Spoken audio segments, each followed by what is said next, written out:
புருஷன் ஒரு போலீஸ் அதிகாரி, பொண்டாட்டி ஒரு டிவி சேனல் ஆங்கர். 2 பேருக்கும் ரிலேஷன்ஷிப் சரியில்லை.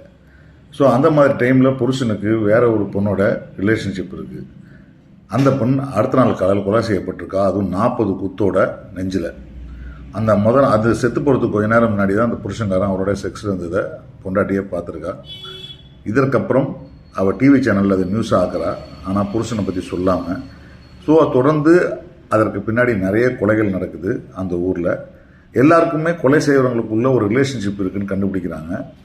புருஷன் தான் அங்கே இருந்ததை அதை ஒன்றி மறைக்கிறதுக்கான முயற்சி பண்ணாலும் தான் கொலை பண்ணுன்றது நிரூபிக்கிறதுக்கு ஒரு செயலில் போய் முயற்சி பண்ணிகிட்டே இருக்கான். இன்னொரு பக்கம் பொண்டாட்டிக்கு அவரோட ரிலேஷன்ஷிப்பு, கேமராமேனோட இருக்கிற ரிலேஷன்ஷிப்பு, இதெல்லாம் தாண்டி புருஷன் மேலே இருக்கிற அக்கறையும் அவருக்கு அம்மா மேலே இருக்கிற அக்கறையும் ஒரு விஷயம் இருக்குது.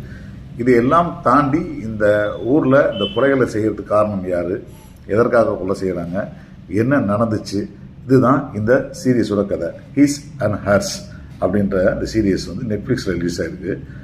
கொஞ்சம் சொல்லும்போது ஒரு ஒரு என்னடா அது முரண்பட்ட உறவுகள் அதெல்லாம் இருந்தாலும் கூட சீரியஸாக பார்க்கும்போது அது முக்கியமான ஒரு காட்சிகளாக தான் இருக்குது அந்த சீன்லாம். அதெல்லாம் தாண்டி இந்த கதை சொன்ன விதம் ரொம்ப இன்ட்ரூவிங்காக, அடுத்து என்ன நடக்குதுன்றது தொடர்ந்து நம்மளை என்கேஜ் பண்ணிகிட்டே இருக்குன்றது தான் ரொம்ப முக்கியமான விஷயம். இந்த சீரியஸ் ஒரு லிமிட்டட் சீரியஸு.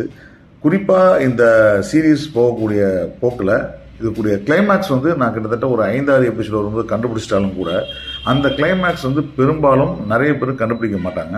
ஏன்னா அந்த கிளைமேக்ஸ் ஒரு நல்ல பெரிய ட்விஸ்ட்டு. அந்த ட்விஸ்ட்டு ரெண்டு ட்விஸ்ட் இருக்குது இந்த சீரீஸில். அந்த 2 ட்விஸ்ட்டுமே ஒர்த்தான ட்விஸ்ட் தான். அதற்கான காரணம் ஒரு சின்ன ஃப்ளாஷ்பேக், இதெல்லாம் கதை சொன்ன விதமும் ரொம்ப நல்லா இருக்குது. ஸோ இந்த சீரீஸ் நெட்ஃப்ளிக்ஸில் ரிலீஸ் ஆகிருக்கு. இதில் நடித்த நடிகர்கள் எல்லாருமே சிறப்பாக நடிச்சிருக்கிறாங்க. ஒரு இன்ட்ரெஸ்டிங்கான ஒரு த்ரில்லர் சீரியஸ் நீங்கள் பார்க்கணுன்னு நீங்கள் விரும்புனீங்கன்னா நிச்சயமாக இந்த சீரியஸை நீங்கள் நெட்ஃப்ளிக்ஸில் பார்க்கலாம். இது லிமிட்டட் சீரியஸ். பார்த்துட்டு உங்கள் கருத்து சொல்லுங்கள்.